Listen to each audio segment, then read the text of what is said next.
नमस्कार शेतकरी बंधूंनो, मी Ganesh Tayde Sahyadri agro services या यूट्यूब चॅनलमध्ये आपलं सहर्ष स्वागत करतो. शेतकरी बंधूंनो, आज आपण चर्चा करणार आहे आले अद्रक बाजारभावाविषयी. मागील एक 4-5 दिवसापूर्वी अद्रक बाजारभावामध्ये सुधारणा झाली होती आणि आजचे बाजारभाव काय आहे त्या संदर्भामध्ये आज आपण चर्चा करणार आहे. त्याआधी तुम्ही चॅनलला जर नवीन असाल तर चॅनलला सबस्क्राईब करून घ्या आणि व्हिडिओ शेवटपर्यंत जरूर बघा.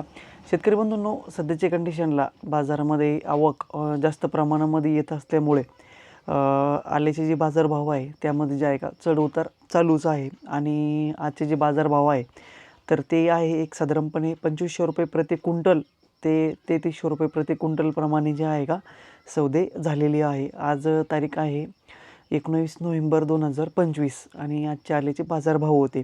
शेतकरी बंधूंनो, ही रेट सांगत असताना आले बाजारभावाचे जे दर आहे हे आपल्या क्वालिटीप्रमाणे असतं. म्हणजे आपल्या मालाची जशी क्वालिटी असेल तसे जे दर आहे का ते आपल्याला जे आहे का मिळत असतात. त्या अनुषंगाने जे आहे का हे दर सांगितलेले आहे.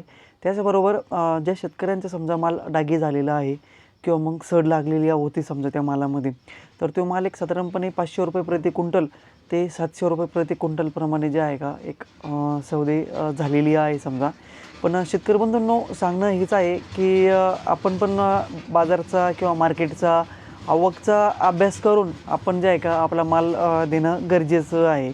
कारण की जर सध्याच्या कंडिशनला जर आपल्याकडं पाणी जर व्यवस्थित असेल, आपले आले अद्रक पिकामध्ये जर कंदकुजचा प्रॉब्लेम जर कमी असेल तर आपण थोडंसं टप्प्याटप्प्याने माल काढणं खूप गरजेचं आहे. सध्याची कंडिशनला ज्या शेतकऱ्यांचा आले अद्रकचा प्लॉट बरेचसे प्लॉट सडन लागलेले होते किंवा याआधी सडन लागलेले होते पण प्लॉट पाहिजे असे डेव्हलप झालेले नाही आहे, तर ते जास्त शेतकऱ्यांचे जे आहे का रब्बी हंगाम आता सुरू होतोच समजा. बरेचसे शेतकऱ्यांनी गहू हरभरे वगैरे टाकले गेलेलेच आहे.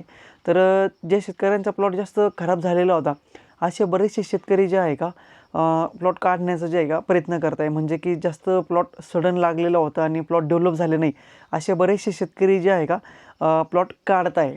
तर त्या अनुषंगानेच जे आहे का मार्केटमध्ये आवक जास्त प्रमाणामध्ये जे आहे का वाढलेली आहे. तर त्यामुळेच आपल्याला जे आहे का या गोष्टीचा अभ्यास करणं खूप गरजेचं आहे. जर आपला माल चांगल्या क्वालिटीचा असेल तर आपण थोडंफार काही थांबलो तरी काही अडचण नाही आहे. कारण की येणाऱ्या काळामध्ये आवक ही कमी होणारच आहे आणि रेट जे आहे का सुधारणारच आहे. रेटमध्ये बऱ्यापैकी सुधारणा होण्याचे चान्सेस राहणारच आहे. पण काय होत असतं, आपण वन टाईम मार्केटमध्ये जर बराचसा आवक जर वाढली तर अशा पिरियडमध्ये जे आहे का माल रेट जे आहे का ते कमी होतच असतात. त्यामुळे जे आहे का आपण टप्प्याटप्प्यामध्ये जर काढलं तर ते आपल्यासाठी जे आहे का चांगली गोष्ट राहणार आहे. असेच नवनवीन व्हिडिओ बघण्यासाठी चॅनलला सबस्क्राईब करून घ्या आणि जास्तीत जास्त शेतकऱ्यांपर्यंत हा व्हिडिओ पाठवायला विसरू नका. धन्यवाद.